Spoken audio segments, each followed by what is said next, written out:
Selon les chiffres de l'Organisation mondiale de la santé, la population âgée de 60 ans et plus passera de 1 milliard de personnes en 2020 à 1,4 milliard d'ici à 2030. Une population de seniors de plus en plus croissante que l'association Génération Solidaire a décidé d'aider en organisant la campagne d'action pour les personnes âgées.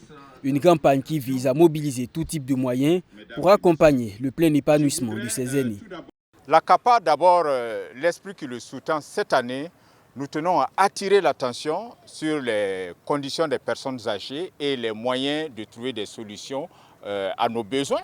Les innovations cette année, c'est d'abord la campagne de promotion des activités physiques, de sport et de loisirs pour les personnes âgées. Cette campagne de promotion du sport, nous voulons créer les conditions pour que les personnes âgées puissent se remettre au sport, à travers notamment une opération que nous voulons lancer, un aîné, un survêtement.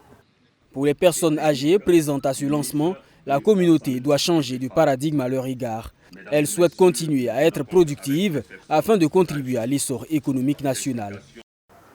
Parce que la personne âgée, ce n'est pas ce sac à problème, ce sac à maladie, ce sac à besoin dans lequel on nous a fourgué quand on parle de personnes âgées. Alors nous sommes tout aussi productifs comme il a si bien dit. Nous souhaitons, puisque nous sommes productifs, qu'on puisse donc nous donner l'accès aux différents outils de production, parmi lesquels le plus important reste l'accès au crédit. Je pense que si cet appel peut être entendu, qu'on ouvre l'accès au crédit aux personnes âgées afin qu'elles puissent vous prouver leur capacité de production. Pour le docteur Dramane Konaté, représentant le ministre en charge de la culture, la vieillesse c'est une richesse et l'initiative de l'association Génération Solidaire est à encourager.